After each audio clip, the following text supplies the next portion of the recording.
diskusijas moderātore. Tā ir Zane Nuts, kas ir, pelnījusi aplausus. Tas ir visu pirms. Un daudz no jums jau Zane noteikti zina, bet viņa ir vietējā cēsniece, viņa ir vairāku grāmatu autore un vēl pēc tam arī juriste pie viena. Tā kā tāda ļoti laba kombinācija šim visam. Tā kā sveicināti Zane, un skatuve ir jūsu rīcībā. Tātad pati jau var tālāk arī iepazīstināt ar diskusijas dalībniekiem un ķeramies vērsim pie ragiem. Aiziet! Labvakar visiem! Aicināšu arī savus komanda biedrus šeit uz skatuves, ar kurus...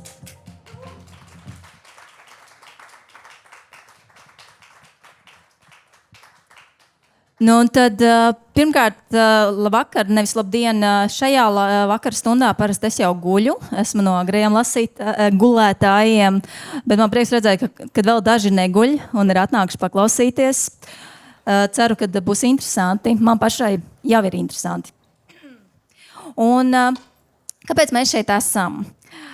Saruna šoreiz nebūs par to, par grāmatu mīlestību un kuras mums mīļākās grāmatas. Šoreiz mēs runāsim par grāmatām daudz nopietnākā izpratnē, par grāmatām kā daļu no nacionālās drošības, par grāmatām kā daļu no valsts iekārtas. Un tāpēc es arī aicinājis ļoti nopietnus un, manuprāt, interesantus un zinošus cilvēkus. Un šodien par šo spriedīs ar mums kopā valsts kontrolieris Edgars Korčagins. Žurnāla ir galvenā redaktore Nelija Ločmele. Vēstures un sociālo zinību skolotāja Annija Bergmane.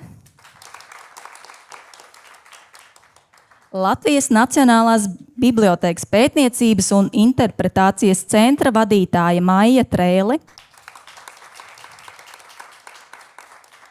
Un žurnāla Jurista vārds galvenā redaktore Dina Gailīte. Tad sāksim mēs ar vēsturi. Tā, ka mikrofonu rokā jau var sagatavot Annija, jo sākšu izprašņāt vispirms tevi ar pašiem pamatiem.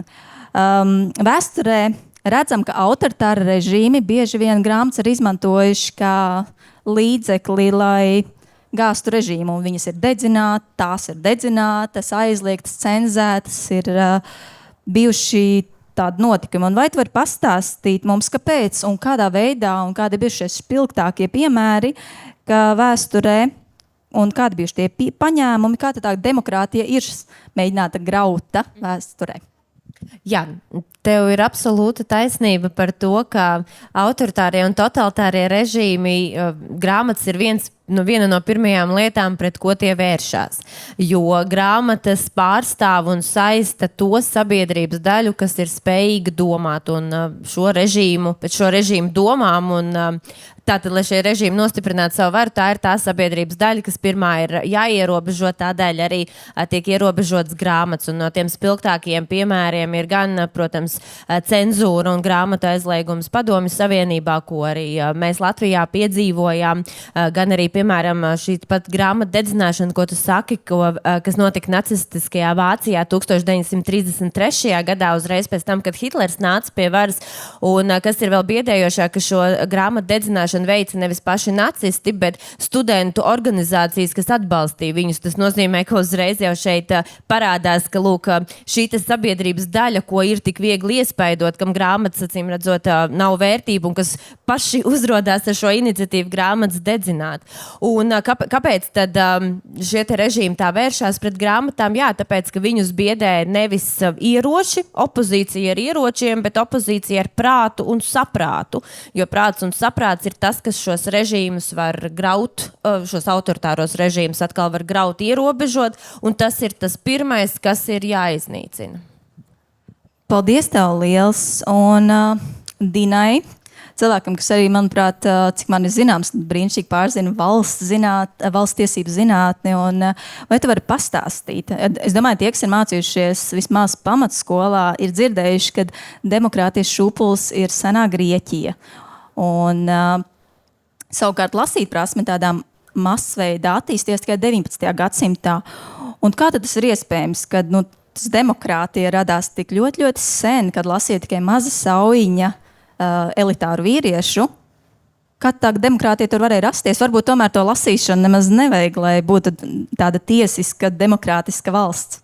Nu, noteikti vajag, par to nav nekādu šaubu, bet runājot par Grieķiju, ir jāatcerās, ka tā viņu demokrātija arī attiecās tieši uz šo nelielo lasošo vīriešu saujiņu. Ja? Tātad tie, kas lasīja, tie arī izmantoja šos senās demokrātiju viņu gan darbināja, gan izmantoja viņas priekšrocības. Un tev ir pilnīgi taisnība par 19. gadsimtu, ne plašāk, bet tieši par latviešiem runājot, ka tieši tad arī tā lasīšana izvērtās, un īstenībā es gribētu teikt, ka tieši pateicoties lasīšanai, latvieši pirmkārt kļuva par kultūras tautu, pēc tam 19. gadsimta gaitā kļuva par politisku nāciju. Un tieši lielā lasīšana, ko veicināja starp citu iepriekšējā informācijas revolūcija, ja mēs tagad runājam par digitālo revolūciju, tad tā bija preses revolūcija un drukas revolūcija. Protams, starp citu, druka tika izgudrota vēl senāk nekā 19. gadsimtā, bet 19. gadsimts arī latviešiem svarīgs to, ka attīstījās ļoti prese, ko mēs ar Nelliju šeit pārstāvam, ļoti plaši kļuva pieejami lasām, vēl ne tikai grāmatas, bet vispār jebkas, ko varēja lasīt. Un tieši zināšanas cilvēkiem ļauj domāt plašāk. Tāpēc lasīšana ir daļa no tā lielā informācijas procesa, jo cilvēki vairāk saņem informāciju, viņi domā, viņi pieņem pārdomātākus lēmumus. Tāpēc, protams, lasīšana ir svarīga, bet arī daudz kas cits svarīgs, arī izglītība, teiksim. Un es domāju, ka tieši pateicoties izcili plaši izplatītajai lasīšanai arī izplatījās politiskas idejas, un, protams, arī Latvijas valsts tika dibināta. Nu, protams, bija daudz citu notikumu, kas to veicināja, bet neapšaubām lasīšana ir ļoti svarīga, un tieši tāpēc ir ļoti, ļoti jāuztraucas par to, ka šobrīd lasīšana ļoti, diemžēl, manuprāt, sarūk, un ir jādara viss iespējamais, lai veicinātu to, un nav svarīgi, bet es saprotu, protams, šeit runa tieši par grāmatām, bet principā lasīšana, lai mēs neaprobežojamies ar ļoti īsu un tukšu digitālu informāciju. Es tev palūgšu pastāstīt par to pašu tēmu, bet tā īsi, kā tā seno laiku demokrātija, tā sengrieķu demokrātija atšķiras no mūsdienu demokrātijas? Nu, tad droši vien bija jājautā kādam politologam, es gluži neesmu tās jomas eksperts, bet, protams, to jau mēs visi vairāk vai mazāk zinām no vēstures, ka tieši tā senajā Grieķijā jau tieši vīrieši, arī, protams, tie, kas bija pilsoņi attiecīgajās pilsētās, tie bija tie, kas piedalījās tajā saucamajā tiešajā tautas demokrātijā, kad visi sanāca kopā, visi nobalsoja un visi lēma kopā jautājumus. Nu, mūsdienās citādāk demokrātija darbojas, ir pārstāvnieciskā demokrātija, kur mēs ievēlam saimu vai kaut kādā tādā veidā deleģējam tās tiesības. Tā vispār bija cits laiks. Tās pilsētas, kas tika pārvaldītas, bija daudz mazākas. Tās bija atsevišķas pilsētas, kas darbojās kā pilsētu valstis. Bet, man liekas, tas ir vēsturniekiem drīzāk jāprasa. Jā. Vārdu sakot, tā ir demokrātija, kuru īsti mēs vairs negribam. Droši vien kāds varbūt grib. Lai tikai neliela daļa izlemtu citu vietā. Tā. Labi, tad vērsīšos nedaudz pie tām mūsdienām klāt. Un, ņemot vērā, ko dzirdējām, ko Anija minēja par to, kā tad vēsturē šīs grāmatas tika nīcinātas, lai to demokrātijas iekārtu grautu. Kādas ir situācijas šodien? Kādas ir kas šodien izpaužas mēģinājumi graut valstiskumu, vainot demokrātiju, vai vispār tā ir? Varbūt šobrīd ir kaut kādas situācijas, kad arī tā lasīšana tomēr tiek aiztikta ar mērķi kaut ko destabilizēt. Sveiciens. Starp citu, runājot par to grieķu seno demokrātiju, man liekas, viena no lietām, ko varbūt būtu interesanti pie mums kaut kā prāta eksperimentu paņemt, ir viena no lietām, kas tur bija populāra, bija tas, ka tu loterijas kārtībā varēja kļūt par pārstāvi.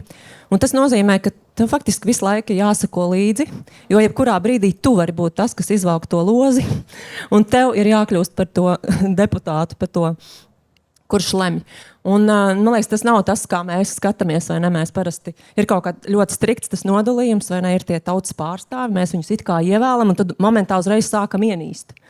Jo viņi nedara to, ko mēs viņiem esam likuši. Un man liekas, ka viena no lietām, kāpēc viņi nedara to, ko mēs esam likuši, ir tas, ka mēs varbūt nepietiekam skaidri pasakam, ko mēs vēlamies.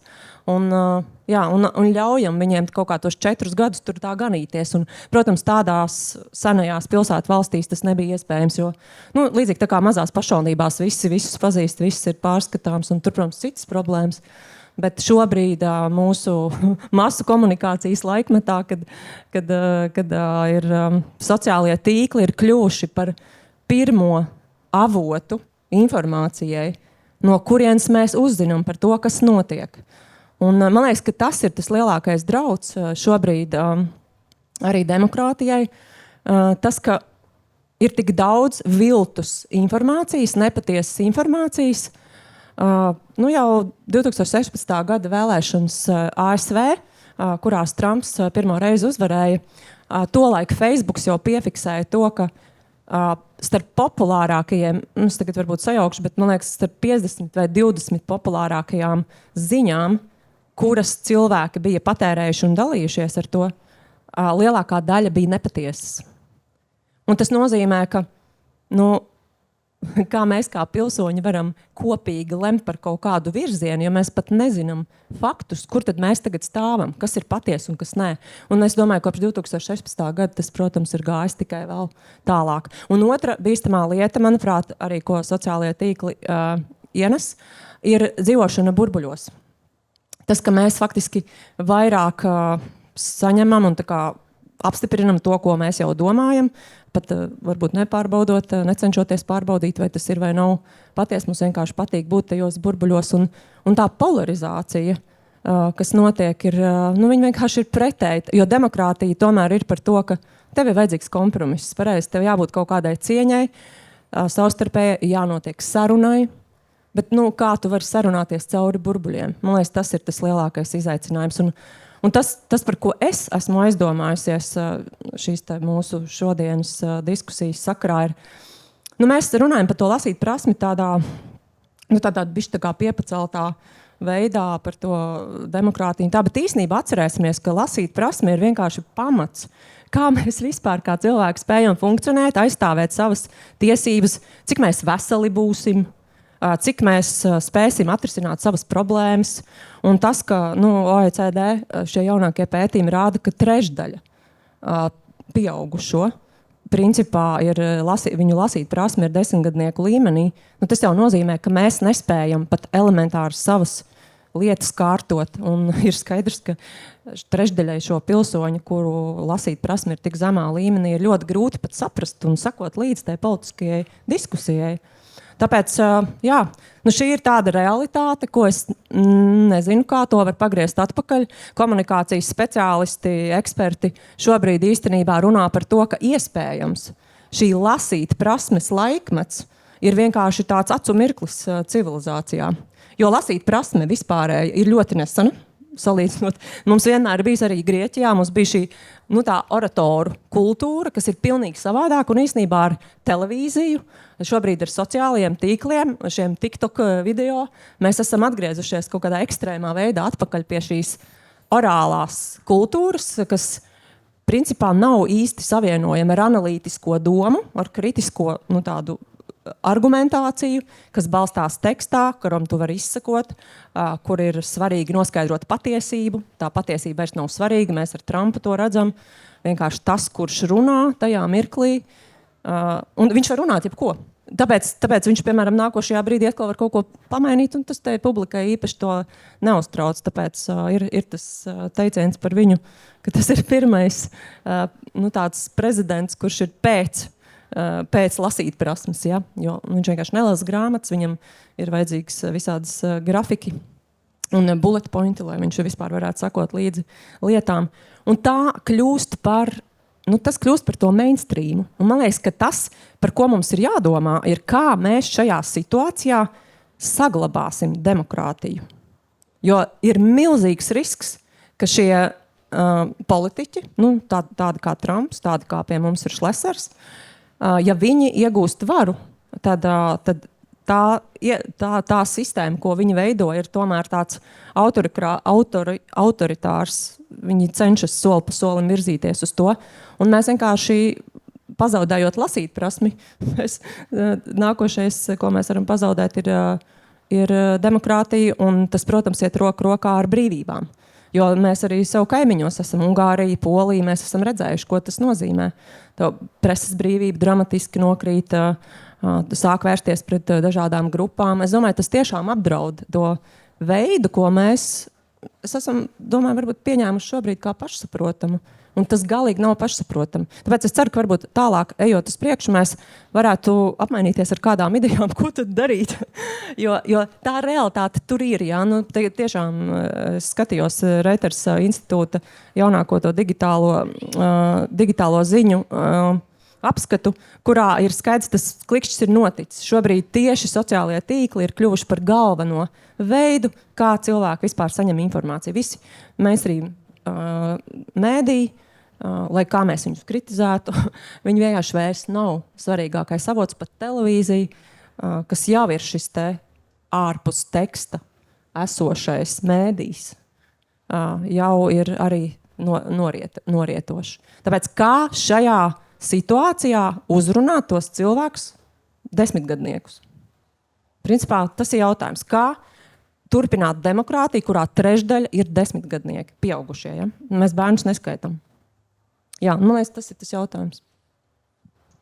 Es gribēju kā joku piebilst, tik tiešām lasīšanas laikmets beidzies, kad jūs nopērkat kādu instrumentu, jeb kādu sadzīves priekšmetu, jūs atšķirat instrukciju, jūs taču redzat, ka viss ir ar zīmējumiem attēlots.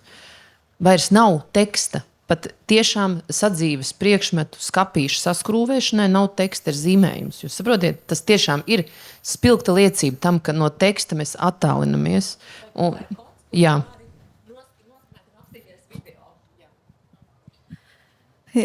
Tieši tā. Man paldies arī Nelī par visu. Mēs par to noteikti turpināsim runāt un šiem visiem jautājumiem pieskarsimies. Es jau iepriekš atvainojos Edgaram, kurus pirmo par šo jautājumu aicināšu, bet jūs arī pārējāt mēģināt šo sarežģīto jautājumu atbildēt. Bet, cik valstī izmaksā nelasošs cilvēks? Vai cik izmaksā šis pieaugšais, kurš ir 10-gadnieka līmenī? Tā ka valsts kontrole lūdzu. Es domāju, ka šitam jautājumam ir ļoti daudz dažādu atbilžu. Skatoties, kā tu paskatīsies, man liekas, iepriekšējās runātājs jau teica, ka mums ļoti daudz visiem visdrīzāk izmaksā nelasošu, neizglītotu, nezinošu lēmumu pieņēmēju pieņemtie lēmumi. Nu, tā ir tā viena prizma, bet tā kā es šodien no valsts kontrolas puses, tad es gribu reflektēt par vienu no revīziju, kuru mēs pirms kādu laiku veicām. Tas bija par sabiedrības saliedētības politiku. Cik labi mēs Latvijā to īstenojam un kā mēs to darām. Nelija jau iepriekš teica, ka ir nelasoši cilvēki ir ļoti apgrūtināti pieeja sabiedriskai dzīvei, publiskiem pakalpojumiem, un jo īpaši to izjūt tie ārvalstnieki, kas ierodas Latvijā. Jo primārā lieta, lai viņi sekmīgi integrētos, lai viņi sekmīgi piekļūtu publiskiem pakalpojumiem, sabiedrības dzīvei un spētu sevi aizsargāt un tā tālāk visu izdarīt, ir valoda. Valoda, prasme lasīt. Un tad šajā revīzijā mēs arī skatījāmies, kā mēs mācām valodu, latviešu valodu, nelatviešiem, cilvēkiem, kas ir iebraukuši no citām valstīm. Ļoti dažādi. Daudzos dažādos veidos, daudzās dažādās institūcijās, un es kā, teiksim, nelatvietis atbraucot uz Latviju, nevaru pat slāgi saprast, kur man iet, pie kā man vērsties un kā to izdarīt. Respektīvi, ļoti neprofesionāli mēs to darām. Un es domāju, ka tas ilgtermiņā izmaksā dārgi. Mums kā valstī gan attiecībā par tādu vai citādu veidu palīdzību, kas šiem cilvēkiem ir jāsniedz, par viņu darba iespēju samazināšanos, kas, protams, rezultējas varbūt mazākos nodokļos un tā tālāk. Daudz dažādu aspektu, kā paskatīties, bet es gribētu uzsvērt tieši šos divus. Viens ir sliktāka lēmuma, kas izmaksā dārgi, un otrs cilvēku neiesaistīšanās mūsu dzīvē. Man liekas, pat ļoti veiksmīgi atbildēja. Varbūt vēl kādam ir kaut kādi aspekti, kā mēs varam skatīties, ka tas nelasošs cilvēks maksā dārgi valstī. Es gribēju piebilst tieši to veselības aprūpi, jo par to arī ir ļoti konkrēti pētījumi un dati. Es tagad no galas neatceros, bet tas tiešām nozīmē sliktāku veselību. Es, piemēram, atceros, mums bija tāds žurnālistisks pētījums par bērniem un par cukurotajiem dzērieniem. Un tur bija ļoti skaidra korelācija ģimenēs ar zemāku izglītības līmeni. bērni vairāk lieto šos cukrotos dzērienus. Tas nozīmē, viņi jau no absolūtas mazotas no bērna kājas, viņu veselība tiek sistemātiski grauta. Un tas beigās mums maksā mūsu sociālo budžeta izmaksas. Pareizi. Tas, ka mums ir Latvijā viens no zemākajiem veselības līmeņiem Eiropas Savienībā.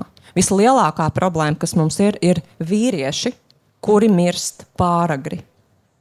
Un tā ir, es domāju, ka daļēji tā noteikti arī ir problēma ar izglītību, ar lasīt prasmi, arī ar to, kāda ir kultūra, kā mēs vispār, ko mēs vērtējam cilvēkos, kas skaitās vīrišķīgi, vai tev vīrišķīgi skaitās, ka tu brauc ar moci piedzēries un tevi nenoķer policija.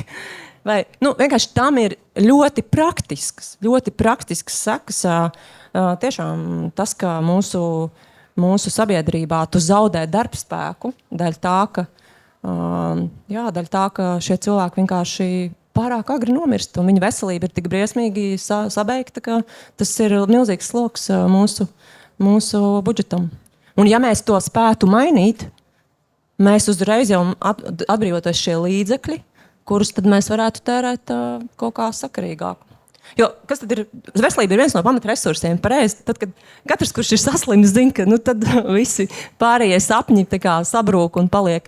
Ja tu neesi vesels, tu nevari daudz ko izdarīt.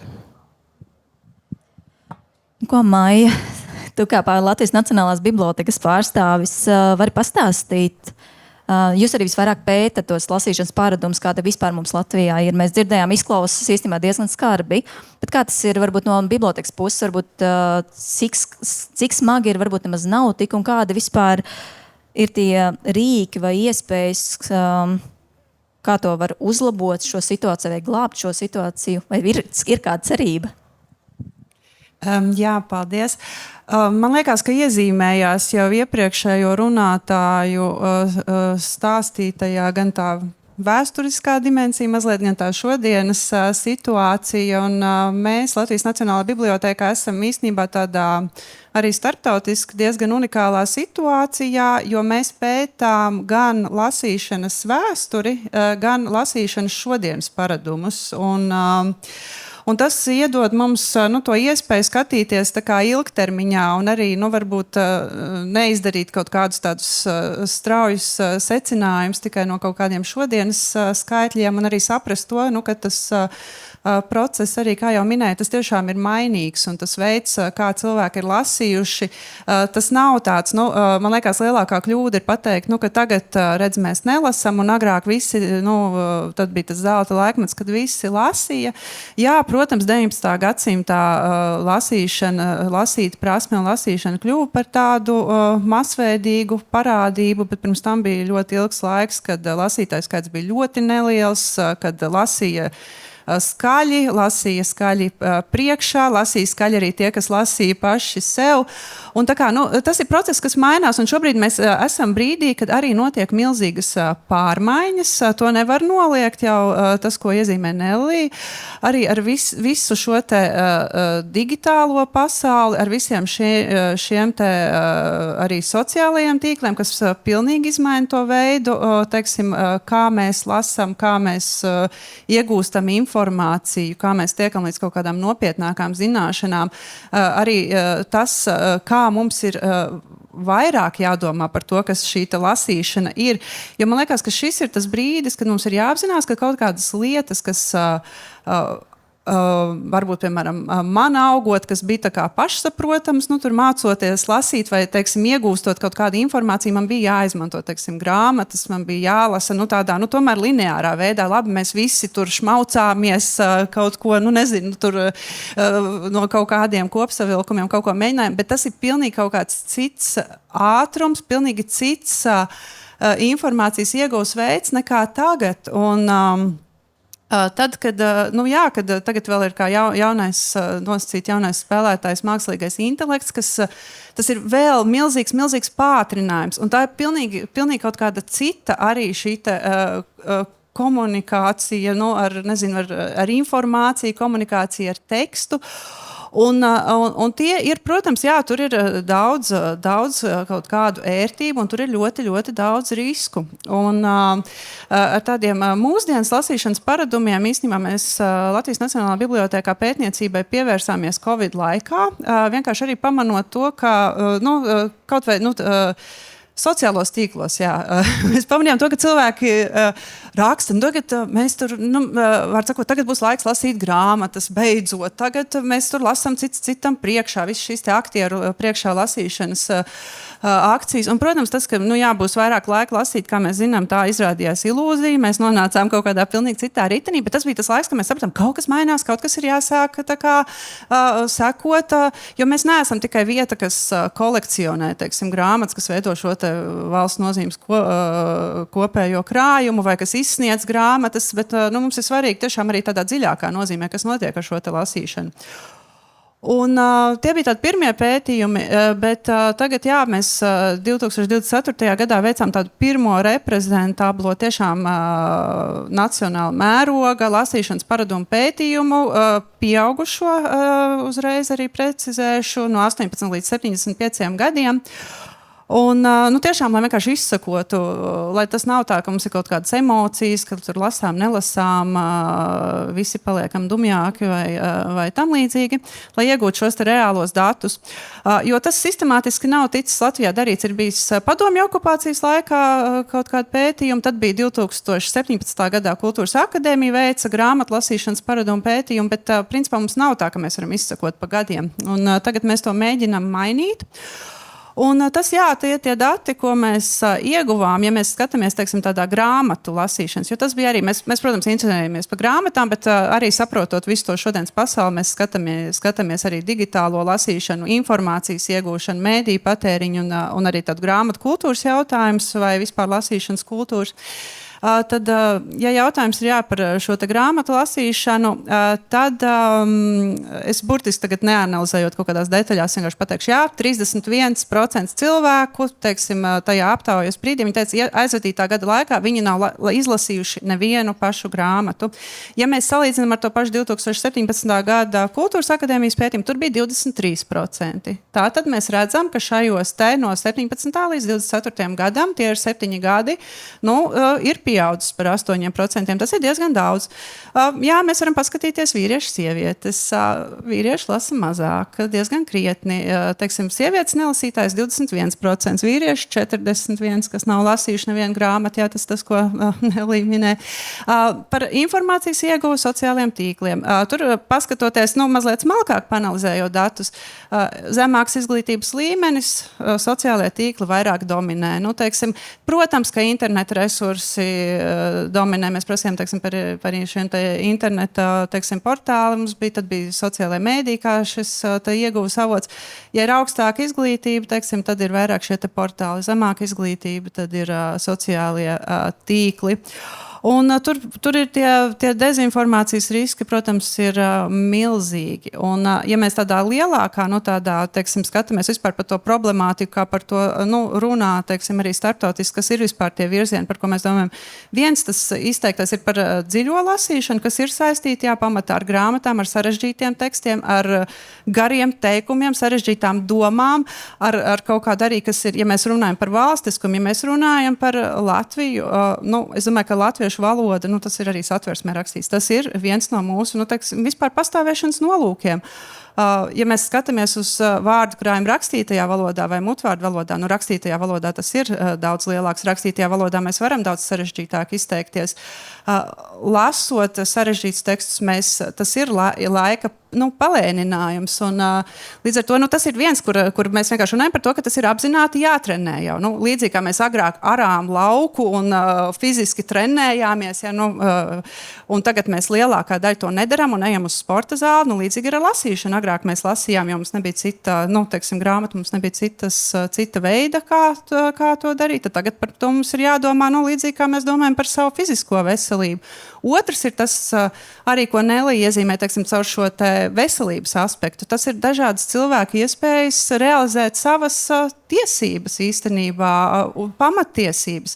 Tā nav tikai veselība, tas ir arī, tas ir tas pats, teiksim, tiesiskuma aspekts, tas ir tas pats, vai es varu, pieteikties darbā, uzrakstīt. Nu, ja es lasu, man tas liekas, tā nav liela darīšana. Man ir kaut kāds cits problēmas, bet cilvēki ir, kur ir tiešām uz tādas, ir šie 30%, kas ir 10-gadīgi bērnu līmenī. Un tie ir tie lielie jautājumi. Vienkārši tas brīdis, kad mums ir jāpievērš uzmanība tam lielāk. Un tāpēc mēs arī pagājušā gada nogalē, mēs pirms tam svinējām Latviešu grāmatai 500, kur mēs sekojam šai grāmatniecības un lasīšanas arī vēsturei, un kā mēs tiešām esam nonākuši līdz šim valstiskumam vēsturiski. Un tas bija brīdis, kad mēs pievērsāmies domai par vairāk akcentējot tieši šodienas lasīšanu, nākotnes lasīšanu, un kad mēs Nacionālā bibliotēkā arī pieņēmām tādu manifestu lasīšanas veicināšanai, tiesības uz lasīšanu, kura mērķis ir tiešām akcentēt šos te jautājumus un pievērst uzmanību, ka tas attiecās uz mums visiem, attiecās īstenībā uz visām mūsu dzīves jomām. Paldies! Es atkal versīšos šoreiz pie Edgara. Sākšu ar viņu, bet aicinu arī jūs pārējos sniegt savu viedokli šajā jautājumā par valsts līdzekļu izlietošanu lasīšanas kultūras veicināšanai. Tā tiek izlietot efektīvi, varētu būt labāk. Kāda ir situācija šobrīd gan no valsts kontrolas viedokļa, gan tevis kā cilvēku viedokļa, gan jau jūs pārējiem? Vai ir kaut kas no valsts puses ar finanšu līdzekļiem darāms šīs lasīt prasmes un vēlmes veicināšanai? Gatavojoties uz šo diskusiju, es paskatījos, kāda mums vispār ir valsts politika šajā jomā. Vai mums ir tāda? Nav.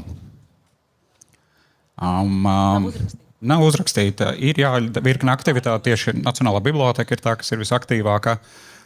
Bet tāda skaidra politika, kur mēs skaidri pateikt, ko mēs gribam, kādi ir mērķi, kā mēs tos mērķus nomērīsim, cik mēs resursus izdalīsim, cik ilgā laikā mēs tos gribam sasniegt un tā tālāk. Un tā joprojām tāda nav. Līdz ar to novērtēt, cik efektīvi mēs izlietojam tos līdzekļus, ko mēs šobrīd izlietojam, ir ļoti grūti. Mēs varam konkrētu aktivitāšu līmenī, ir veiksmi, panākumi vai kaut kas tāds, bet vai mēs sasniedzam kaut kādus mūsu mērķus, ko mēs it kā šodien te visi runājam, ko vajag, to nav iespējams nomērīt. Jo tas, kā valsts kontrole strādā, skatoties dažādās jomās, kā valsts pārvalde darbojās, viena no lietām, ko mēs mēram, ir, cik efektīvi mēs sasniedzam mūsu pašu noteiktos mērķus un kā mums sokas.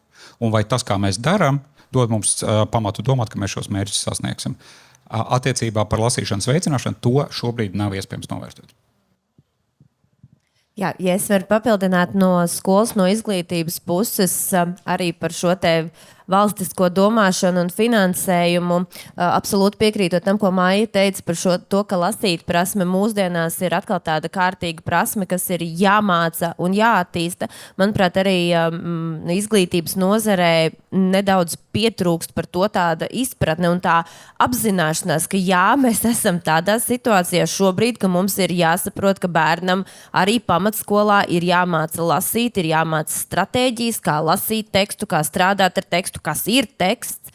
Un tad, kad mēs daļa skolotāju joprojām dzīvo šajā te apziņā, ka, tu taču esi 12-gadīgs, 13-gadīgs jaunietis, protams, ka tu māki lasīt, un tad tu viņam vienkārši iegrūd 4 lapas ar tekstu, ātri izlasi 5 minūtēs, un tad mums rekur vēl ir kaudze ar uzdevumiem, un tā tas mūsdienu pasaulē, diemžēl, vairs nestrādā, un mums arī izglītībā ir jāsaprot, ka tas mainās, ka skolēniem, ka ir jāvelta laiks tam, un tas arī iespējams ir palaists garām, domājot par šo izglītības saturu, ka šim te darbam ar tekstu iespējams nav atvēlēts pārāk daudz laika, un ir daudzos mācību, un joprojām arī nav šī izpratne, ka visos mācību priekšmetos ir darbs ar tekstu. Bieži vien joprojām dzirdu, ka tu taču dari latviešu valodā, literatūrā, varbūt svešvalodā, vai jūs tur vēsturē avotus lasat, jums ar to taču pietiek, vai ne? Un ka, piemēram, tāds bioloģijas vai fizikas skolotājs vispār tam nepievērš uzmanību. Un no izglītības šobrīd pat, aktīva diskusija ir par to, ka izglītības ministrija plāno iespējams samazināt mācību līdzekļiem finansējumu. Tas nozīmē, ka mēs ne tikai neapzināmies līdz galam, ka mūsdienu jauniešiem ir citādi izpratne par šo tekstu un viņus ir jāpieradina pie drukāta teksta atkal, bet tā vietā mēs vēl plānojam viņiem samazināt finansējumu mācību grāmatām, jo ir taču pirms 10 gadiem nopirkts. Vai teksti taču un likumi nemainās, jā, bet kāds prieks ir skolēnam lasīt pirms 20 gadiem izdotu tekstu, kas viņam vispār vairs nav aktuāls, vai atvērt mācību grāmatu, kuras atvainojas ir podziņa telefons, kur viņš skatās un domā, kas tas tāds ir, vai ne, un nevis, ka viņam ir aktuāli interesanti mācību līdzekļi, kuru viņam ir prieks vērt vaļā, un ka viņam nevis atnākot uz skolu, tā grāmata ir kaut kas atkal ir jāvērtā. Es atvainojos no vākiem krītošā ārā un apzīmētā grāmata, ja, bet kā man ir forša grāmata, kas ir svaiga un interesanta, un te ir aktuālās lietas, un te ir man saistošas lietas kā pusaudzim, un ka tu jau skolas solās iedraudzini to jaunieti ar grāmatu, lai viņš pēc tam pieaugot no tās grāmatas nebaidītos, un viņam nebūtu tas, no jā, grāmatā tur ir tikai, visiem politiķiem ūsiņas piezīmētas, ja, un tad jau priekš kā man iet uz bibliotēku vai uz grāmatnīcu un pirkt tādas grāmatas, jo acīm redzot, ja jau skola tās grāmatas nav nomainījusi 10 gadu laikā un tās ir sazīmētas, tā tad grāmatai nav vērtība. Arī tādu ziņu mēs netieši nododam. Es gribētu pateikt, man liekas, ka par skolu es pilnīgi piekrītu, ka, teiksim, skolā vajadzētu arī, piemēram, vienkārši veicināt lasīšanu tādā veidā, ka dot mājas darbu izlasīt, ja? Un pēc tam vienkārši izstāstīt, lai cilvēks vispār var trenēt savu valodu, formulēt teikumus, bet es gribētu pievērst lielu uzmanību tam, ka tā tomēr nav tikai skolas un valsts atbildība. Manuprāt, tā pirmkārt ir vecāku atbildība un vispār sabiedrības atbildība, tāpēc es priecājos, ka šo pasākumu rīko sabiedrisku kustību Laiks lasīt, ka ir tādi cilvēki, kas to dara, bet pats pirmais tomēr tā ir vecāku atbildība vispirms lasīt bērniem priekšā grāmatas, nevis viņam vienkārši iedot rokā telefonu, lai tas bērns nomierinās un lai viņš sēž mierīgs, ja vakarā es lūrēšu savā telefonā pa to laiku, bet lasīt priekšā un tiešām iemācīt bērniem, ka grāmatas ir lieta ļoti kvalitatīva, tā ir izklaide, tā ir laba izklaide, tas ir labs veids, kā pavadīt brīvo laiku, un ja tas bērnībā netiek iemācīts, tad vēlāk, lai kā valsts tērētos, to neizdarīs, un ja nebūs šī tāda prestiža, ka lasīšana ir, un tad tas ir forši, tas ir labi, un ka vecāki lasa, bērni to redz, tad arī bērni nekad nelasīs. Un tā ir, protams, milzīga problēma, ka nav šīs lasīšanas tradīcijas, viņas vienkārši pazūd, un tad to kaut kā no malas iepūst, lai kā skolotāji censtos. Es domāju, ka tas nav iespējams. Es atbildot uz to jautājumu par resursu tērēšanu, man nav tādu precīzu datu, bet manuprāt, ļoti nozīmīga problēma ir bibliotēku pieejamība, jo mazās bibliotēkas pašvaldībās visu laiku cīnās ar resursu trūkumu. To mēs redzam arī kā žurnāls. Mums, piemēram, ir vesela ziedošanas programma. Lasītāji ziedo, lai bibliotēkas varētu saņemt abonementus. Jo mums ir ļoti ciešas attiecības ar bibliotekāriem, un viņi saka, jā, mums ir arī interesi no cilvēkiem. Protams, tas kopumā iespējams arī visu mūsu demogrāfiju iet uz leju, un tajā skaitā arī tā ir vēl viena problēma.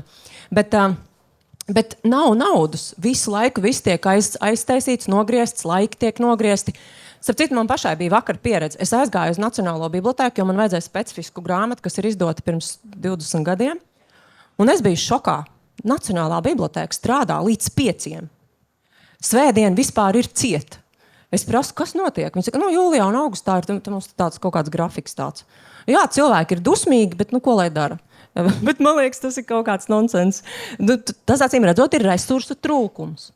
Un tas, man liekas, ļoti nepareizi. Visās vietās, kuras esmu aizbraukusi ilgāk padzīvot, es vienmēr aizies bibliotēkām, iepazīstos. Mana Fīniksā akadēmiskā gada laikā bibliotēka bija foršākā vieta, kur vispār pavadīt laiku. Viņa bija vaļā no rīta līdz vakaram.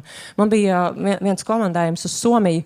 Es aizgāju uz viņu brīnišķīgo bibliotēku, kur man vispār neviens neko neprasa, nekādas kartes, neko. Es varu tur dzīvoties, es varu tur pavadīt laiku un būt ar tām grāmatām. Un tur vecāki nāk ar maziem bērniem, un tur ir pasākumi. Un tur vienkārši ir tāda brīva, atvērta vieta, kur nav priekšā kaut kāds tur skeneris, kur tev jāiekļūst iekšā mauzolejā. Un man liekas, ka tā ir ļoti svarīga lieta, par ko jādomā, ka tai bibliotēkai ir jābūt atvērtākai, viņai jābūt, un, protams, tur ir jābūt resursiem pretī. Un tam ir vērts veltīt resursus. Es domāju, ka tas ir ļoti nozīmīgi. Intereses pēc, kurš no jums pēdējā mēneša laikā ir bijis kādā bibliotēkā?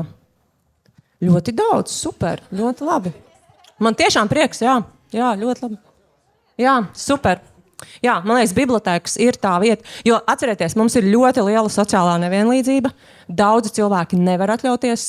Un arī, kāpēc? Es piemēram, arī jau sen esmu pieņēmusi tādu lēmumu, ka es vairs papīra grāmatas cenšos nepirkt, jo mans mērķis ir tā kā iet uz mazāk lietām. Un esmu pārgājis pamatā uz Kindlu. Un priecājos īstenībā aizbraucot atvaļinājumā. Tev ir pieejams pilnīgi jebkas, ko tu tajā mirklī gribi paņemt. Tev nav jādomā, vai cik tev koferī vietas jāatvēl. Bet bibliotēkas man šķiet, tas ir ļoti svarīgi. Bet es daru tā. Es nopērku grāmatas visus, kurus gribu, un tad es viņas nesu uz savu mazo lauku biblioteku un viņiem atdodu. Tu esi labāka nekā es. Paldies tev! Es gribēju padalīties nedaudz tajā pieredzē, ko tu stāstīji par to, kā bērniem vecākiem jārāda piemērs, lasīt jāiemāca bērniem un jāpieradina viņus pie tā, ka lasīt ir labi un tā ir laba izklaide. Man ir 17 gadus vecs dēls, un mēs ar sievu viņu regulāri spiežam lasīt. Jau sen. Spiežam, tā skaitā mums bija kāda laika noruna, ka viņam ir katru nedēļu jāizlas viens ir raksts. Dažiem pats īsākais. Viens no 2 miljoniem. Nē, anekdotas neskaitās. Nu, lūk. Manas lejas īsākais. Ko es gribēju ar to teikt? Ka it kā man liekas, ka mēs esam gan ieguldījušies. Un tad pirms šīs diskusijas es viņam pavaicāju, jo viņš nav tā, ka viņš ļoti labprāt paņem to grāmatu vienmēr rokā. Un es viņam pavaicāju, klausies, kas ir tas, kas tevi motivētu tā vienkārši ņemt grāmatu un kā izklaidi lasīt? Viņš teica, nekas. Es vienmēr atradīšu kaut ko interesantāku izdarīt. Es teicu, bet padomā, tomēr, kas tas tāds varētu būt? Viņš saka, ja skolā liktu. Ja? Un tas, man liekas, sasaucās ar to, ko vajag darīt, bet varbūt arī vajag ņemt un likt un lasīt, un to, ko jūs jau arī runājāt, jo tā kā tā zeme bija jār, tā kā arī grāmata ir jālasa. Man arī daudz uzrunāja no jau kolēģu minētajām lietām.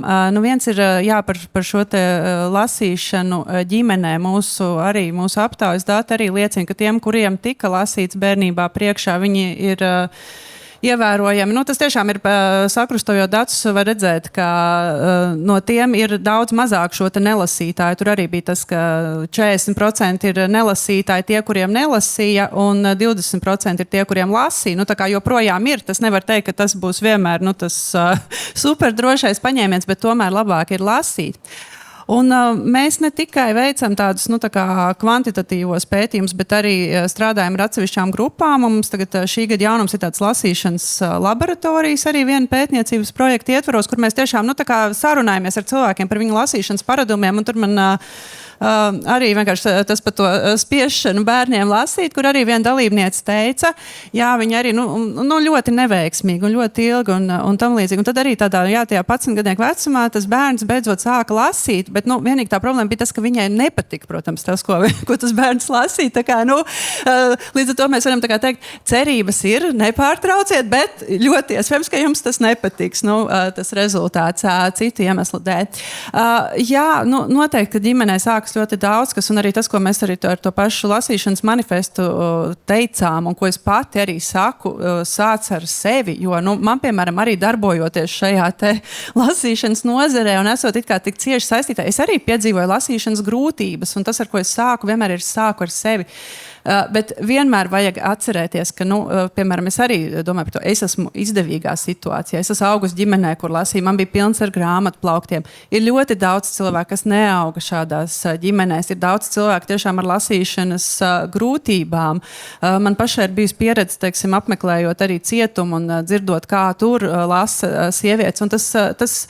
Un es nevaru vainot šos cilvēkus, tie ir dažādi iemesli. Tas ir gan, ir disleksija, ir vienkārši sociāli nelabvēlīgi apstākļi un tam līdzīgi. Un tas ir tas brīdis, kad sabiedrībai ir jāpalīdz. Tas ir tas brīdis, kad valstī ir jāpalīdz. Ir jautājums, ir tā lielākā infrastruktūra, ko nevar izdarīt no tā individa līmeņa. Ir ļoti, tāpēc es arī ļoti priecājos par laiks lasīt, kur man liekas, ka ir kaut kas, ko var izdarīt tikai tādas sabiedrības iniciatīvas. Bet ir kaut kas, ko var izdarīt institūcijas, un ir kaut kas, ko var izdarīt tikai šie te politikas veidotāji. Un tas ir tas, kur mēs sakam, ka mums ir jāiet tālāk uz šādu lasīšanas stratēģiju. Mums ir jāskatās, lai lasīšana parādās stratēģijās, lai viņi parādās šajos plānošanas dokumentos.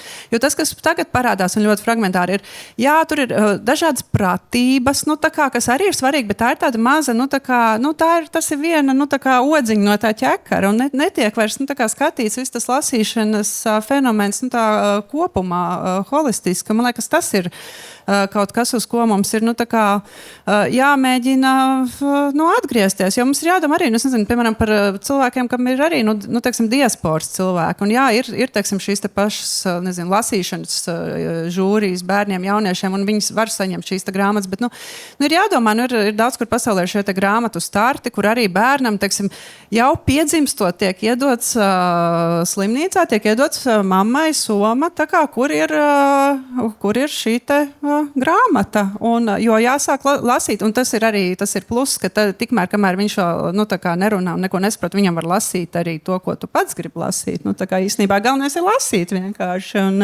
Bet par to ir tas nevar būt par agru par to domāt, un to ir svarīgi paturēt prātā. Klausos visu, ko jūs sakat, māju ar galvu, piekrītu, un secinu, ka lielākā problēma ir šie 10-gadnieki, kas ir pieaugušie. Jo viņi būs mazāk, viņi vairāk lasīs bērniem priekšā, viņi vairāk veicinās. Bet kā lai viņus sasniedz? Kā lai mēs viņus, kādas varētu būt tās rīcības? Un man arī šobrīd prātā nenāk. Bet lai atlikušās 15 minūtes mēs neturpinām par to negatīvo, cik viss slikti, varbūt sākam parunāt tagad par pozitīviem. Sakal sākšu ar vēsturi. Varbūt Anija ir kāds piemērs, varbūt no vēstures kāds iedvesmojošs stāsts vai notikums, kur lasīt prasme kaut ko ir mainījusi vai kā kas ir noticis. Padalies tu un padalieties lūdzu vispārēji arī par to, varbūt no savas ikdienas, ja ne no vēstures, ar vēsturi pietiks no Anijas, bet ar ikdienu tie būs gaismas stariņi, kas ir varbūt manīti, kā tā lasīt prasme veicinās, kas ir pozitīvs, kas varbūt jauks ir noticis. Jā, es arī atļaušos arī gan par to vēsturisko, gan par to mūsdienu piemēru un no skolas arī, lai parādītu, ka tieši tā nav ar tiem jauniešiem viss tik slikti. Bet, ja mēs tā skatāmies uz vēsturi un tieši uz Latvijas vēsturi, tad tie paši jau pieminētie jaunatvieši un ne tie, kas partija, bet tie, kas 19. gada tādā kustība grupa, tad tie arī ir tas, droši vien tas spilgtākais piemērs, jo izdodot šīs te avīzes, tulkojot grāmatas, padarot tās pieejamas, tātad veidojot pirmās bibliotēkas ar latviešu tekstiem laukos, arī ārpus pilsētām, nevis vācu cilvēkiem pieejamās, tikai, ka viņi arī bija tie, kas parādīja, ka lasīšana ir vērtība, ka lasīšana tā ir tava atslēga uz taviem panākumiem, vispirms uz tavu nākotni, pēc tam uz tavas nācijas nākotni, un tā nācija, tas politiskais gars, tas pat palika tā kā otršķirīgi. Vispirms jau tie pirmie žurnāli, pat pirmais laikraksts, kas latviski tika izdots mājas viesis, kur pavisam sadzīviski raksti kaut kas tāds, kas katram var noderēt, kas, piemēram, pirmā latviski tulkotā pavāra grāmata, pilnīgi šobrīd random fakts, kas ienāca galvā, bet pirmā praktiski tulkotā pavāra grāmata bija kalponēm, kas apkalpoja vācu muižniekus, bet arī tas ir teksts latviski. Tas tas kaut kā netieši tiek darīts, lai latvieši var izlasīt, bet jā, šie jaunatvieši to darīja absolūti apzināti un caur šiem te viegli pieejamiem un lētajiem laikrakstiem un caur visādām grūtībām un cenzūrām tomēr izgāja un panāca, ka šie laikraksti tiek izdot un tiek grāmatas tulkots un publicēja arī pirmos latviešu rakstniekus, autorus, dzejniekus, un kad vispirms tātad darīja to nevis ar kaut kādu mērķi, ka jā, mēs tagad dosim latviešiem tekstus, lai mums pēc gadiem 50 būtu sava valsts, bet nē, tas tika darīts ar šo personisko mērķi, ka mēs to daram, lai tu konkrēti varētu lasīt un lai tev būtu pieejama šī informācija,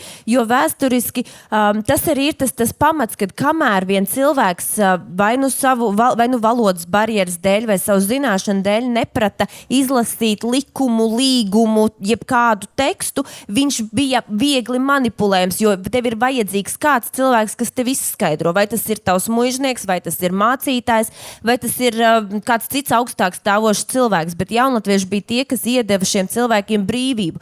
Tu lasi, tu iemācies izlasīt, viņi arī rīkoja skolas un mācīja lasīt. Un tad mēs tev dodam visus instrumentus un tālāk, tad jau tu pats atbildi par savu dzīvi un par laimi tas viss izvērtās pozitīvi. Bet tāpēc man arī ir tā cerība, ka varbūt mums... Nezinu, cik, protams, produktīvi ir domāt, jā, kā aizsniegt šos te pieaugušos 10 gadniekus, bet varbūt, ka reizēm tēmēt nedaudz zemāk un priecāties arī par to, ka izdodas sasniegt to vienu nelasošo skolēnu vai to vienu nelasošo klasi vai to vienu nelasošo pieaugušo, jo varbūt arī man tas naivums strādājot skolām, bet es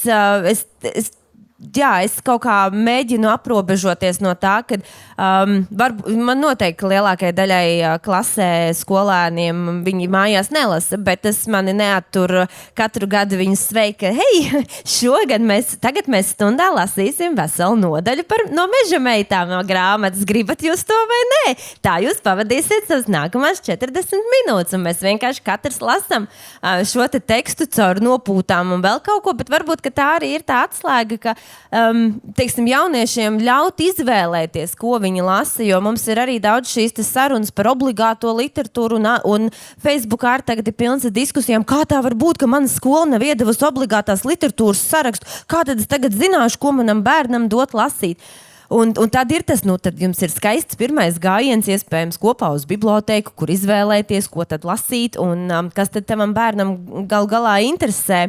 Un tad tas varbūt, ka tas arī ir tas mans aicinājums, ka nepazaudēt to cerību jauniešos, bērnos un ļaut būt viņiem kā atbalstam, būt kā paraugam, bet arī ļaut izvēlēties. Un ja kāds grib lasīt komiks, saprast, ka arī tā ir lasīšana un viss ir ok, un gan jau, ka mēs kādreiz tiksim arī līdz sarežģītākiem tekstiem un arī skolā nebaidīties savā mācību priekšmetā šos tekstus integrēt un atrast kaut ko tādu, kas šiem jauniešiem interesēs, jo jā, tieši tāpēc mēs lasam fragmentus no grāmatām par deportācijām vai par meža brāļiem, jo es pieļauju, ka daļa vecāku skolēniem saviem bērniem nedos tādus tekstus, bet iespējams tā ir tēma, kas viņus pēkšņi ieinteresēs. Un pārējiem, kā jums dzīvē, kas ir pozitīvais lasīšanas kontekstā un ko esat novērojuši vai vēlētos novērot? Es varētu teikt no savas profesionālas pieredzes, tā kā mēs strādājam ar juristiem, mūsu žurnāli lasa juristi un arī raksta juristi, tad es gribētu teikt, ka vismaz šī profesija vēl pagaidām nav zaudējusi spēju lasīt, jo vienkārši bez tā galīgi nevar, lai gan, protams, arī mākslīgais intelekts iespējas šajā jomā. Es gribu cerēt, ka mūsu žurnālā rakstus cilvēki vēl izlasa līdz galam, nevis tikai pirmās rindkopas, bet un arī šī jaunieši, kas studē jurisprudenci, noteikti ir no tiem tomēr lasītājiem. Un personīgi gribētu palapoties. Man ir 2 bērni, no kuriem vienu man ir izdevies ļoti labi izaudzināt pa lielu meita par lasītāju, kas tiešām lasa noteikti krietni vairāk nekā es un noteikti sarežģītākus tekstus 18 gadu vecumā nekā es to darīju. Bet es vienlaikus gribētu, lai gan jūs tu teici, ka jārunā optimistiski, man liekas, ka ir vēl viena tēma, ka mēs neesam pieskārušies, ka pat tad, ja bērni sāk lasīt, tad viņi diemžēl vienā vecumā pāriet uz angļu valodu. valodu. Un tā ir. Man liekas, ka šis jautājums, es negribu sabojāt vakaru, bet par to vajadzētu sarīkot vēl vienu diskusiju. Kāpēc tie, kas lasa, beigās pārmets uz angļu valodu, un tas droši vien ir jautājums par to lasīšanas, tiem tekstiem, kas ir latviešu valodā. Es, teiksim, ar saviem bērniem runājot, mēģinu pārliecināt, ka, teiksim, ja tas ir spāņu autors, tad dieva dēļ, nevajag viņu lasīt angliski, un ja viņš ir tulkots latviski, tad lasa latviešu valodā. Ja mums ir tiešām ļoti labi tulkotāji. Es saprotu angļus un amerikāņus un visus tos, ņem un lasi te angļu valodā, ja? Bet kādēļ tev ir jālasa franču literatūra angļu tulkojumā? Nav tev jālasa. Tāpēc es aicinu arī šim faktam, tad, kad jūs būsiet savus bērnus iemācījuši lasīt, pārlieciniet par to, lai viņi tomēr lūkojas latviešu tekstu virzienā, jo tas mums kā tautai ir ārkārtīgi svarīgi. Viena lieta, lai mēs vispār lasītu un būtu gudri cilvēki šajā paviršības laikmetā, bet otrs, lai mēs saglabātu savu valodu, jo, protams, lasīšana ir veids, kā mēs izkopjam un attīstam latviešu valodu. Un tad, ja mēs viņu nelietojam, viņa vienkārši pazudīs, mēs esam maz. Un tas ir mūsu vienkārši, es teiktu, mūsu pilsoņu pienākums no rīta līdz vakaram runāt, lasīt un domāt latviešu valodā, jo bez tā, kā jau šeit izskanēja, Latvijai īsti jēgas nav.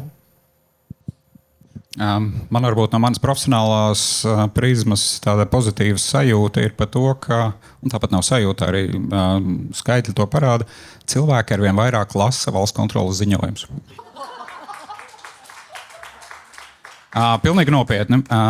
Mēs skatāmies kā mājaslapā, cik daudz mums klikšķi, cik daudz mums cilvēku seko, un arī politiķi un lēmumu pieņēmēji. Par to man arī ļoti liels gandarījums, arvien vairāk lasa valsts kontroles ziņojumus. Jo valsts kontroles ziņojumiem ir īstenībā divas ļoti būtiskas funkcijas valsts demokrātijā. Pirmām kārtām tā iedod labu faktoloģisku informāciju lēmumu pieņēmējiem, balstoties uz ko viņiem pieņemt lēmumus.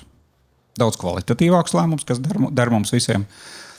Un otra ir tā pozitīvā prizma ir tas, ka tas iedod informāciju jums, ikvienam no mums, par to, kā tie lēmumu pieņēmēji strādā. Lai jūs varētu pieņemt labākus lēmumus, ejot uz vēlēšanām. Tā kā par to man tas tāds pozitīvs gandarījums. Es, protams, nedzīvoju ilūzijās, ka tas tā mūžam augs un veicināsies, bet salīdzinot, teiksim, ar kaut kādu 10 gadu pagātni, tas noteikti ir ļoti patīkami. Man ir divi stāsti. Viens no vēstures, viens no šodienas. No vēstures, tā kā mēs esam Cēsīs un Vidzemēs, šī ir hernhūtisma tāda zeme, kur uzplauk šī reliģiskā kustība, bet tā ir tādā Latvijas vēsturē, tā, protams, ir milzīga kultūra vēsturiska nozīme, jo tas ir laiks, kad zemnieki, amatnieki sāka paši masveidā lasīt, rakstīt, un mēs pirms dažiem gadiem arī veidojām izstādi tieši par šo, un tad man arī kolēģi, kas atšķirībā no manis ir vēsturnieki, mēs arī ar apmeklētājiem, ka mēs runājam, un man paši ļoti vienkārši aizkustināja tad, kad tā reāli līdz kaulam iztēloties, kā tas ir, ka tu dienā ej un strādā smagu fizisku darbu, tad tu atnāc vakarā mājās, un tev pat nav sveces, tev ir skals, kas tā gaisma ir ļoti, ļoti neliela. Mēs braucām uz Brīvdabas muzeju skatīties, kāda ir tā gaisma. Tas degšanas laiks ir gan ātrs, tas viss ir piedūmās, tas nav nekas labs acīm. Bet viņi sēdēja vēlā vakarā tajā tumsā un pārakstīja. Viņi rakstīja savus dzīves stāstus un pārakstīja arī citu dzīves stāstus. Un tas ir tas brīdis, kā man kolēģi teica, kad šie cilvēki apzinājās, ka viņi nav tā kā darba lopi, kā viņiem teica, bet ka viņi ir vērtība, ka viņi ir kaut kas vairāk. Un man joprojām, tad, kad es to saku, man ir tā kā pilnīgi zosādi uzmetās, jo man liekas, tas ir jautājums, tas ir jautājums par to, kas ir cilvēks, kas mēs esam, kas mēs gribam būt. Un tas ir, man liekas, jautājums, ko mēs varam atcerēties šodien. Un otrs piemērs ir no šodienas, jo es īstenībā domāju, tā ir laime. Es nedzīvoju tikai lasošu cilvēku tā kā burbulī. Es diezgan labi zinu arī cilvēkus, kas nelasa. Un tā nebūtu nav, ka viņi visi ir muļķi vai kaut kā tam līdzīgi. Bet es redzu, mēs esam sociālas būtnes, un es redzu, kāda ietekme var būt, piemēram, ja tev darba vietā pilnīgi pārdošanas nozares darba vietā pēkšņi tu aizēji un tur ir lasītāju grāmatu klubs. Un kāpēc nē? Manā darbvietā viss lasa, un mēs lasām. Un tas varbūt ir kaut kādas pilnīgi jaunas iespējas. Un tad es domāju, tiem, kur paši ir lasītāji, tas arī ir. Tas iedod kaut kādu cerību, ka es ar savu piemēru būtībā, varbūt tur nemoralizējot vai tam līdzīgi, bet varbūt kādam aizķers. Varbūt kādam nē, bet kādam jā. Jā, man liekas, ka iedvesmu rāda tas, ka tev lasīšana ir radījusi prieku. Ka tās ir nevis, ka tētis spiež lasīt žurnālu ir īsāko rakstu, bet ka ir kaut kāda pieredze, kurā tu vienkārši saproti, ka tas ir baigi priecīgi un forši. Un 2 piemēri, kas man ienāca prātā šeit, sēžot un klausoties kolēģi teikto, ir viens lasītājs pastāstīja, ka viņiem ģimenē, viņiem ir 3 bērni, un viņiem tāda tradīcija, ka viņiem pati mazākā meitiņa, kura vēl negāja pat skolā, bet viņa iemācījusies lasīt, ka viņiem, es tā aizmirsu, vai tās bija sestdienas vai sēdienas, bet viņiem bija tāda tradīcija, ka no rīta, kad visi ir pamodušies, tā kā tās brokastis, tad viņa lasa priekšā, un viņai pat bija izgriezt un sakrāti joki no ir. Un ka tas ir tas, kā viņa tā kā lasa priekšā tos jokus, kas viņai patīk, un visi ģimeni tā kā klausās. Un ka tas ir tāds interesants kopā būšanas brīdis, kad viņa jūtas tik arī svarīga, kad visi viņu klausās. Un lai tas ir joks, tas ir forši. Un otrs piemērs, kas man liekas, ka skolas ir tās vietas, kurās izšķirsies tas, vai tu lasīsi, vai ne? Tieši dēļ tā, ka mums ir tik ļoti atšķirīgas tā sociālā situācija, un ģimenēs ir arī ļoti bēdīgi apstākļi, un tad skola ir tā vieta, kur tam bērnam būtu jābūt līdzvērtīgām cerībām visiem. Un man liekas, ka tur ir ļoti atkarīgs no skolotāju spējas iedvesmot. Ja tur pretī sēž kāds cilvēks, kas ir izdedzis un skaita gadus līdz pensijai un ienīst bērnus jau 20 gadus, tas ir traks rezultāts tur būs. Un man ir foršs piemērs viena no mūsu kolēģiem. Viņa aizgāja strādāt uz skolu, jo viņai bija pamatizglītība vispār par skolotāju būt literatūras. Un viņa aizgāja strādāt uz savu iepriekšējo skolu, viņai tur, tāpēc, ka visu laiku skolotāju trūkst. Un viņa panāca to, ka pēc 1. gada viņa tā kā bija piekususi. Jo viņi tur bija tā izpumpēsies. Un, tu tikko ienāc skolā 1. gadu, tev tur viss ir jauns, tu gribi darīt vairāk. Un viņa teica, ka viņi ies prom. Un ziniet, kas notika? Kaut kādi klases tie trakākie. Viņai bija vidusskola, 10. klase. Kaut kādi trakākie tie sportisti, kas vispār neko nelasa. Viņi nāca un teica skolotāji, vai jūs varētu lūdzu palikt? Tā kā izvadīt mūs cauri līdz tai vidusskolas pēdējai klasē, jo sadāk mēs jau zinām, kāda mums būs tās citas skolotāji. Un es tā domāju, forši, ka tev trāpās tāds skolotājs, kuram pašam tas ir notikums viņa dzīvē, ienākt tai klasē un pieskarties tiem 20, 30 bērniem un radīt kaut kādu foršu sajūtu par to, ka mēs valodā spējam augt, ka mēs spējam attīstīties, ka mēs spējam kļūt par kaut ko vairāk. Man liekas, tas ir tas foršais, un tieši uz to liekot, man liekas, mēs arī stiprināsim Latviju un latviešu valodu. Milzīgs jums paldies, un mēs esam, man liekas, fantastiski iekļāvušies stundas laikā, kas mums noslēdzas. Jautājumiem, man liekas, mums laiks vairs nepaliek, bet man liekas, šis bija brīnišķīgs punkts, ar ko tauta neapmierināta. Mums ir lampas organizatoriem jāprasa par laiku. Bet, man liekas, mēs brīnišķīgi iesākām diskusiju un forši nobeidzām ar pozitīvo cerībā, ka Trumps ir pirmais un pēdējais nelasošais prezidents.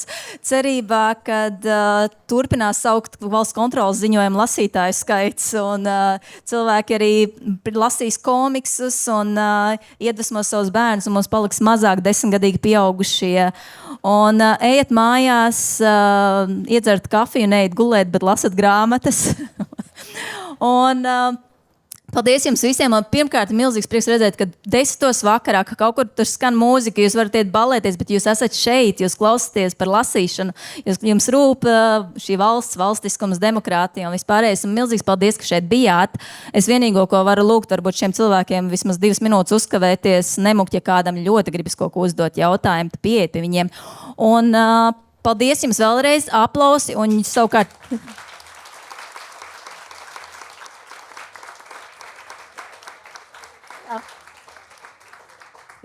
Un viņiem drīkst vēl tautu uzdot jautājumus, ja mēs esam pēdējie vai viss? Cik tas būs baigi ilgi? Tad Nē, labi, bet vismaz dažus mēs varam. Taču, jā, dažus mēs Tad ir kādi limitējam līdz jautājumi? 3 vismaz, jā? Ir kādi? varbūt jautājumu nav. Nu, izskatās, ka nav. Tad pirms jūs mūkat no skatuves, šeit ir arī Elīna, ko mēs kopā ar Laiks lasiet esam sarūpējuši jums nelielas dāvanas, protams, grāmatas. Un paldies vēlreiz jums visiem!